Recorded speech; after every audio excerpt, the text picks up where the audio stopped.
Então é o seguinte, vamos dar uma volta a pé, curva a curva, metro a metro, pelo Autódromo de Interlagos, como já fizemos em Imola. E eu vou deixar o link para o Track Walk de Imola aqui embaixo na descrição. Então, boné em mãos dessa vez, para não me queimar, porque não está fazendo muito sol, mas sabe como é que é, né? E vamos em frente.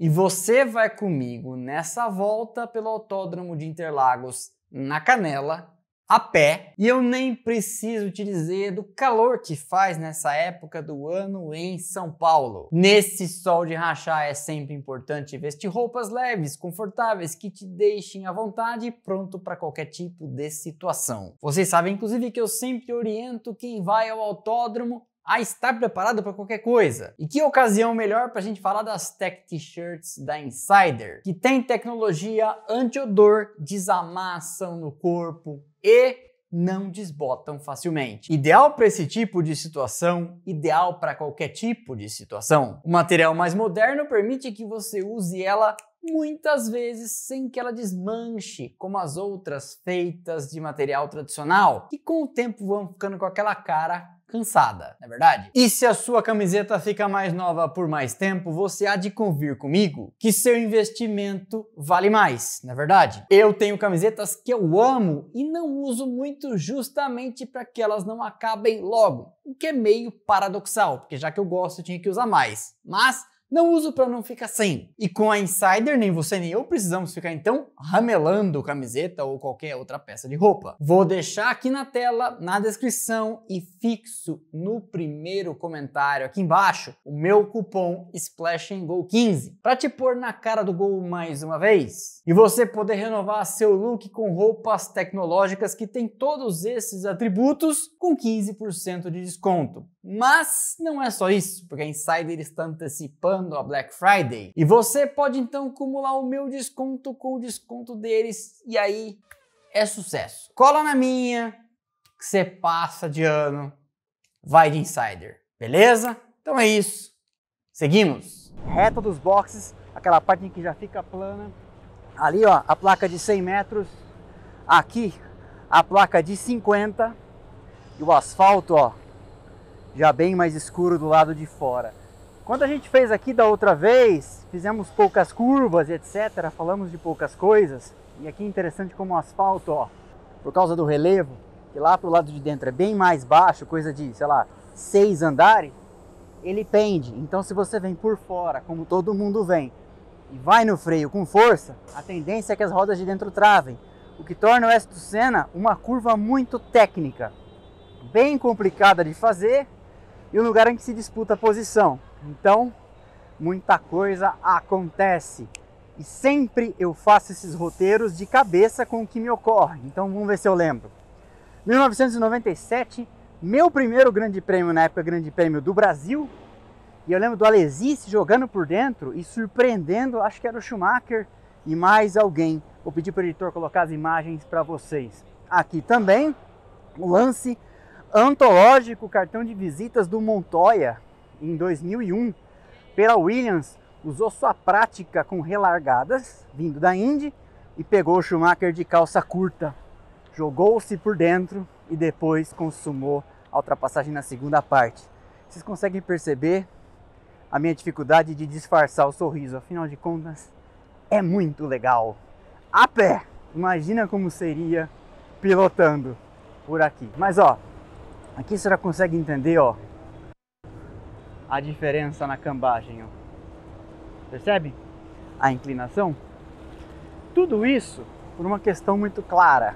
O Autódromo de Interlagos sofreu uma alteração em 1990 e mudaram o layout para juntar o leito da curva 1 lá embaixo com a curva do Sol. Então esse recorte uniu as duas pontas e levou um desnível de uns 18 metros. 18 metros, uns 5 andares e meio, 6. E de fato, é uma baita de uma piramba. Olha lá, a descida. Eu nunca fiz, e morro de vontade de fazer, essa pista correndo, a pé. De carro de corrida então nem se fale, né? Mas olha lá, a ladeira, percebe?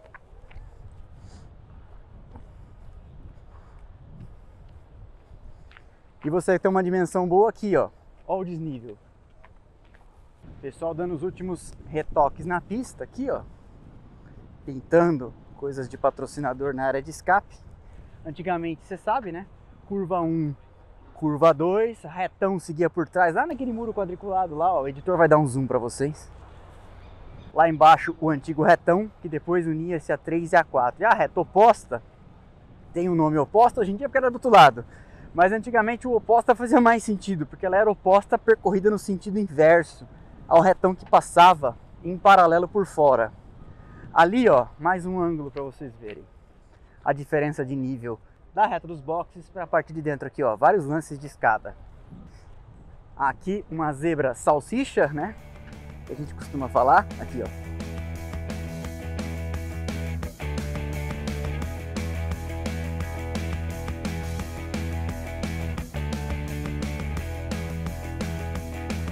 Outros lances que a gente vai lembrando, quando o Robert Kubica rodou e perdeu o carro no treino livre de sexta-feira, acho que o TL1 ou o TL2, mas ó, dá pra ver a diferença na cor da lâmina. Foi aqui assim, ó. Ele perdeu na saída do S do Senna, rodou pra cá e pegou aqui.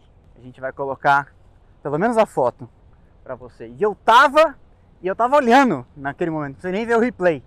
Foi uma bela de uma cacetada no TL1, no TL2, não lembro. O que mais que nós temos aqui? Bom, aqui o Max Verstappen deu aquela ultrapassagem antológica para cima do Nico Rosberg, foi para cima de uma Mercedes, eu acho que foi do Rosberg, em 2016, ainda no seu primeiro ano de Red Bull, numa das corridas malucas que Interlagos já recebeu, né, das várias, e deu um passão por fora aqui, naquela demonstração de grandes pilotos, né, de temos uma capacidade quase sobrenatural de localizar, de pressentir a aderência muito antes de chegar numa curva, né? Nessa parte interna, mais ou menos aqui, um pouquinho mais para trás, deu-se uma bandeira vermelha, acho que era um warm-up, se eu não me engano, acho que na época ainda tinha um warm-up da Fórmula 1, quando o Bernoulli, se eu não me engano, quebrou aqui, o Medical Car veio socorrer, e aí o Heidfeld, ó, isso tudo de cabeça, tá? Não sei se eu tô acertando, mas eu lembro que tinha esses carros envolvidos. O Heidfeld, para não bater no Bernoulli, jogou por dentro, passou rente ao guardrail aqui e levou a porta do Medical Car num lance para lá de, vamos chamar assim, insólito, né?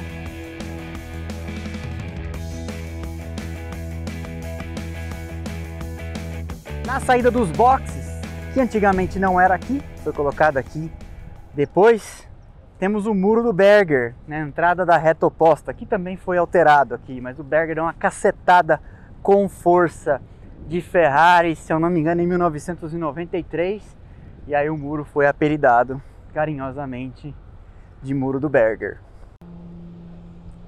Olha, ali a gente tem o Buemi, o Brandon Hartley, e os outros eu não sei quem é, mas a gente está ultrapassando eles na reta. Uma pista muda com o tempo também por causa dos carros, das táticas dos pilotos, então a reta oposta acabou tornando-se uma reta mais curta, com a velocidade, como os carros freiam cada vez mais dentro. E aí, esse lugar aqui, a curva do lago, tornou-se um lugar em que consumam-se ultrapassagens que começam no S do Senna, naquela dança que começou ali com Max Verstappen em 2021, Lewis Hamilton, Sérgio Pérez, de dar o lado de dentro para o outro tracionar pior, frear mais dentro, frear mais fora. E aí, às vezes quem leva a desvantagem lá consegue colocar o carro mais bem posicionado para usar do DRS mais tração e ultrapassar aqui. Então 2 pontos de ultrapassagem acabaram virando um só, na verdade um grande pacote deles, uma junção. Táticas que vão mudando com o tempo com os carros na mesma pista, no mesmo circuito, no mesmo traçado. Final dessa reta, muita coisa já aconteceu. Em 1994, por exemplo, Jos Verstappen estreava na Fórmula 1, inclusive era a sua primeira corrida aqui no Brasil, substituindo J.J. Leto de Benetton. E aí, deu uma gloriosa panca com Martin Brundle, Ed Irvine e uma Ligier, que eu não lembro quem era, talvez Eric Bernard. Capotou, rolou por cima, foi parar lá na área de escape, tomou uma rodada na cabeça, o Martin Brundle, uma rodada na cabeça no sentido de uma roda com força na cabeça. Foi lá longe na área de escape. também Jos Verstappen envolveu-se em outra confusão quando tomou uma volta de Juan Pablo Montoya de Williams aqui, talvez em 2001, não me lembro. E aí foi surpreendido, passou por cima do carro do Montoya, trepou na cabeça dele, pode falar trepou, editor? Trepou na cabeça dele, saiu voando pela área de escape. E quem mais eu vou lembrar? Naquele mesmo ano, se eu não me engano, o Barrichello pegou Ralf Schumacher pela traseira aqui nessa mesma freada, o que fez com que a Williams grudasse um adesivo na asa traseira. Mantém a distância na corrida seguinte lá em San Marino. Deixa eu ver se eu lembro de mais alguma. Kazuki Nakajima, se eu não me engano, passou reto aqui em 2010 e foi parar lá naquela barreira. O Barrichello rodou aqui com uma Jordan em 1996, depois de fazer uma linda corrida na chuva. Estão lembrados? Pois é. Atolou aqui na brita. E de cabeça são as que me ocorrem, mas com certeza temos outras. A área de escape na saída aqui é bastante ampla, você vai ver. E aí, carregar bastante velocidade aqui é importante. Portanto, esse é um lugar em que a FIA monitora track limits. E é aí que mora a grande questão. Porque todo mundo diz assim, não é só largar a pista. Quanto mais larga você fizer a pista, mais velocidade o piloto carregará e continuaremos tendo um problema de limites de pista, só que com velocidades maiores. E aí a zebra, eu vou tentar me aproximar aqui para mostrar para vocês. A zebra aqui, ó, tem os degraus bem gentis. Mas aqui, ó, eles vão ficando cada vez mais agudos, justamente para causar dano, justamente para dar aquele sacode, né? Talvez, quando a gente vier aqui pela próxima oportunidade, a gente já tem aquela faixa de brita por fora com 1,5 m de largura, justamente para, como no Red Bull Ring, impossibilitar maiores ousadias dos pilotos. Deixa eu ver se eu consigo mostrar para vocês os degraus.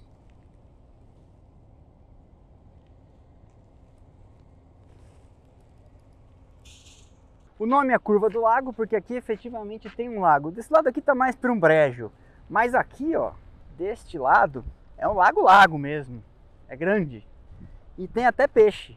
Se você ficar olhando, você vê eles de vez em quando pulando.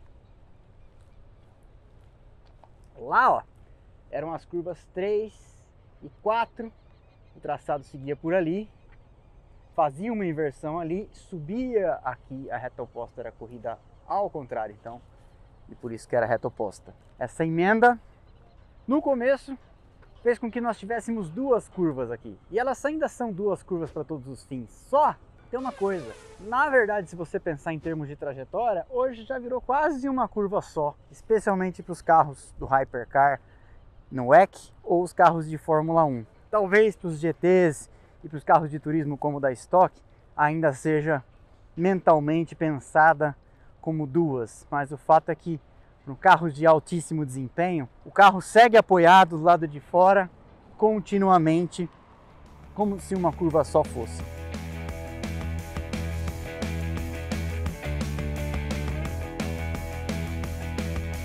Se você já veio aqui no Lollapalooza ou em algum festival que acontece dentro do autódromo, você sabe que a descida do lago era descida quando vinha de lá para cá, porque daqui para lá hoje é uma subida. Então, morro acima em direção ao hoje Laranjinha, que já foi Curva do Laranja no passado. A origem não é um pé de laranja, como eu já ouvi dizendo por aí. A origem é, antigamente, a Curva do Laranja era maior, tinha um raio mais longo, então você carregava mais velocidade. Ela ainda é uma curva muito veloz, inclusive uma das mais técnicas do circuito. Olha que interessante isso aqui, o cara medindo a profundidade do sulco da zebra. Detalhes tão pequenos de nós dois. How deep? How deep? 70 mm. Thank you. 70 milímetros dá o quê? 7 centímetros, né? Isso aqui.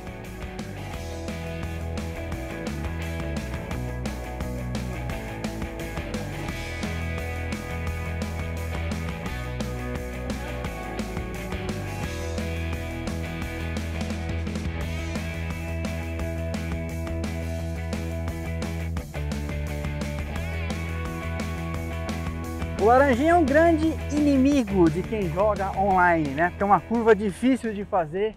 Se você pega a zebra de dentro lá, você fatalmente roda, a galera que joga sabe disso. Mas é uma das curvas mais técnicas e mais demandantes para o piloto e para o carro, porque o acerto é levado aqui ao seu limite. Aderência mecânica e downforce são bastante exigidos numa curva que tem duas tomadas. Você morde aqui, vai lá fora, morde lá em cima de novo e se prepara para o S e para o Pinheirinho. Nessa aproximação, em 1993, Senna ultrapassou Damon Hill pela liderança do Grande Prêmio do Brasil. Estão lembrados? Pois é, foi uma linda manobra. Senna pegou o Hill meio desprevenido, atrasou a freada, tomou a ponta para não mais perder. Mas a verdade é que desde aquela época, inclusive hoje em dia, você só consegue uma ultrapassagem aqui se tiver um rendimento muito acima ou se estiver colocando a volta em algum adversário, porque a freada aqui não é muito forte, então não é propriamente um lugar de ultrapassar. Aqui você consegue ver retão, corria lá por trás da roda gigante, ia na 3, na 4 e vinha aqui, entrava nesse traçado e descia ao contrário, reta oposta ao contrário, corria atrás aqui dos boxes, a curva do sol também ao contrário, tinha um traçado que era ali atrás daquele palco, que juntava aí sim, aqui por fora, ó. E aí a gente entrava no traçado como a gente o conhece hoje, que fazia com que Interlagos tivesse quase 8 km, 7,200, devia ter um caderninho nessas coisas anotadas, mas enfim, tinha uma duração e tinha uma extensão bem maior a volta aqui em São Paulo. Aqui, a zebra inimiga do pessoal que joga e que simula. Pegou nela por dentro, já sabe, vai sair rodando. Começa aqui o miolo, ali o Pinheirinho, que hoje já é um pinheirão, e você tem aqui um recorte bem interessante do relevo, ó, você percebe. Ali você chega a um platô, depois da subida do lago, aqui começa uma descida. E você vai morro abaixo, igual tá o nosso amigo ali, mostrando as zebras. E esse cara tá medindo as zebras e ele vai passar para os pilotos, com certeza. O quão profundo são os dentes ali do que pode danificar o carro, como a gente sabe, né? Todas as curvas do miolo aqui, especialmente essas duas, são curvas longas, demoradas, em que você percorre devagar. E como não tem downforce, porque você não tem pressão aerodinâmica abaixo de uma determinada velocidade, isso aqui desgasta demais os pneus que você está apoiado, está esfregando a borracha e não tem a pressão aerodinâmica para empurrar o carro contra o asfalto. Então, um carro bem acertado aqui se sobressai e, obviamente, o inverso também se aplica. Quem tem dificuldades de acerto, suspensões, cambagem, etc., mal ajustados, vai sofrer bastante. Aqui eu vou tentar me afastar da pista para mostrar para vocês. A câmera sempre vai distorcer um pouco a realidade, né? Mas para mostrar para vocês o relevo, ó.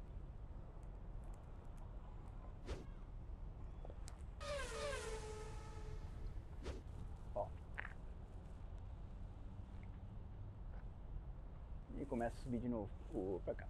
Eu tenho uma certa dificuldade com esse negócio de me gesticular ao contrário. Aqui novamente, ó. Tá vendo como é longa a trajetória?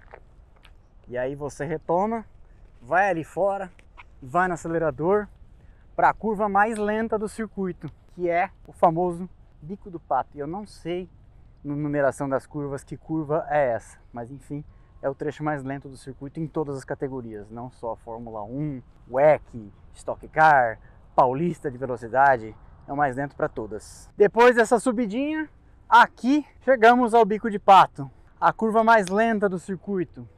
Vou tentar me lembrar de cabeça de coisas que aconteceram aqui, e talvez a mais emblemática dela seja que em 1990 o Senna perdeu uma vitória praticamente certa ao tentar ultrapassar Satoru Nakajima, que talvez não tenha visto, é o que ele disse. O Senna jogou-se por dentro aqui, o Nakajima manteve a trajetória, cortou a curva, quebrou a asa dianteira do Senna, que era primeiro, teve que parar nos boxes para trocar e perdeu a vitória. Chegando em terceiro, Prost foi o primeiro, Berger o segundo, Senna o terceiro. Na época criticaram muito Nakajima, várias pessoas acharam que foi a afobação do Senna, especialmente, claro, na imprensa gringa. Aqui todo mundo culpou a Polônia pela Segunda Guerra Mundial, sabe aquelas coisas assim?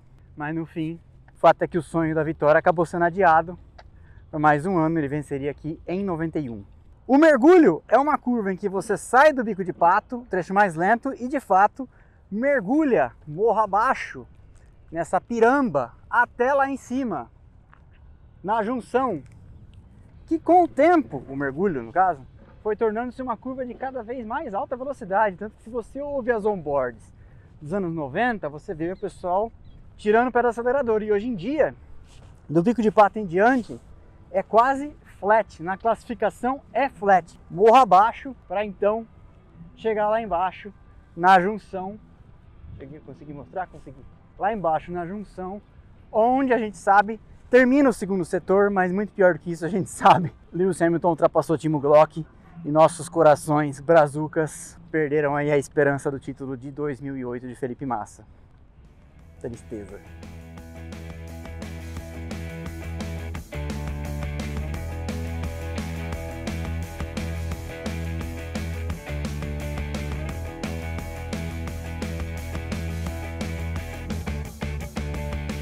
Olha que interessante aqui. Esse lugar é um lugar famoso por concentrar água que desce de tudo para cá e pode vencer a drenagem. Então o que que tem? Sulcos no asfalto para direcionar a água para cá, ó. E dentro de cada degrau da zebra há furinhos para que a água não junte. E também temos um ralo ali do lado de fora. Acho bem interessantes esses detalhes íntimos da forma com que se constrói e se organiza um circuito. Quando a gente chega aqui na junção, a junção tem este nome porque o anel externo do circuito une-se com o miolo, né? E temos aqui um lugar também interessante em que Kimi Raikkonen, a gente sabe, numa pista meio seca, meio molhada, freou aqui, não conseguiu segurar o carro, saiu de frente, escorregou e pegou a rota atrás daquela caminhonete branca ali, que leva então a junção ao traçado externo antigo. Escorregou para lá, ali são os boxes da Porsche Cup no final de semana de Fórmula 1. Escorregou para lá e queria emendar com a parte lá em cima, naquele pinheiro, que leva de volta ao circuito. E perguntado por todo mundo, o pessoal falou com ele, mas o que você quis fazer? Ele falou, não, teve um outro ano que isso me aconteceu num treino livre. E aí eu quis aproveitar e já não perder tempo, que fazer meia volta e voltar, ele perderia. Ele escorregou aqui, saiu, pegou aquele caminho ali por trás do muro. Ali ficam os boxes da Porsche Cup no final de semana de Fórmula 1, então ele queria subir por lá, ó. Emendar lá onde tá aquela galera passando. Só que não deu, porque no meio do caminho tinha uma pedra, não, no meio do caminho tinha uma cancela fechada. Ele teve que fazer meia volta, voltar. Meia volta, voltar é fogo, né? E aí sim, sair por aqui de novo, depois de ter feito todo o caminho de volta. Mais uma coisa interessante, em 1994, última participação de Ayrton Senna no Grande Prêmio do Brasil, ele rodou aqui e acabou abandonando a corrida, escorregou com o carro para lá e foi fim de prova com Senna e a FW16. E agora é morro acima, pernas para que te quero. Vou até pedir para o editor colocar para vocês aqui a diferença de elevação do leito da curva da junção com o tanto que a gente sobe até lá na curva do café. Vamos ver?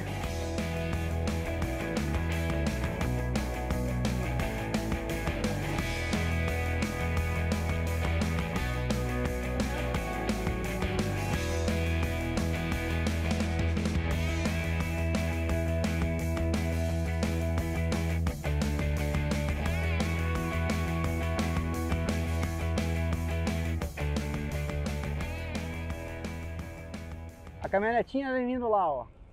Ela tava lá embaixo. Olha o tanto que a gente subiu daqui, ó. Para chegar aqui. E obviamente que eu estou ofegante. E a gente vai chegando na curva do café. Aqui. Onde, vamos ver se eu me lembro. Mark Webber em 2003. Perdeu o carro, bateu. Disparou destroços pela pista toda. Fernando Alonso veio com vontade. É uma curva cega, né? Você não vê o que está acontecendo ali. Ignorou a sinalização que estava rolando de bandeiras amarelas duplas, pegou um pneu com vontade e aí desmanchou as barreiras, não teve mais o que fazer, foi bandeira vermelha e o Grande Prêmio do Brasil de 2003 foi interrompido. Aquela corrida em que no pódio ninguém estava no lugar certo. Fisichella venceu, tinha sido declarado segundo. Raikkonen era segundo, foi dado como vencedor. E Alonso, que era o terceiro, foi parar no centro médico. Então talvez seja um recorde para a Fórmula 1. A única vez na história em que ninguém, absolutamente ninguém, estava no lugar certo do pódio. E aí agora a gente vai entrando na reta dos boxes, que é, veja você, para alguns fins, uma reta curva, né? Por que não? Começa aqui o setor A, que vai até lá embaixo, depois é o setor B, e aqui o setor A, que é o segundo mais barato, ou dependendo do ponto de vista, o segundo menos caro, mas você tem uma excelente visão da pista. Você vê muito do miolo, muito da parte de baixo, final da reta oposta lá embaixo, vê boa parte da reta dos boxes aqui, e não paga tanto. O mais barato continua sendo o G, que é lá embaixo. Mas aqui no setor A, pelo menos você tem um pouco de cobertura de árvores. Lá não tem, lá são arquibancadas tubulares e não tem cobertura. E eu acho o acesso mais fácil pela Avenida Senador Teotônio Vilela, que é a frente do autódromo.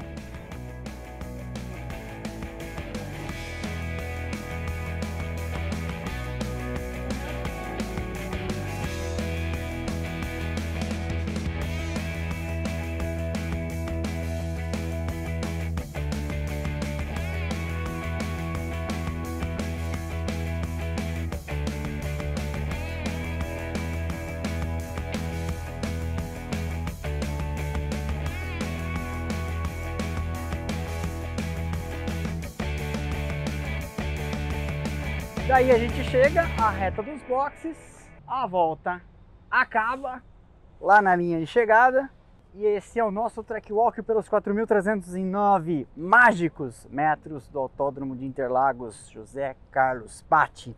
No final do setor A, o grid já começa aqui e vai até ali em cima e eu espero que vocês tenham gostado de todos os lances que a gente conseguiu lembrar. É sempre assim, né?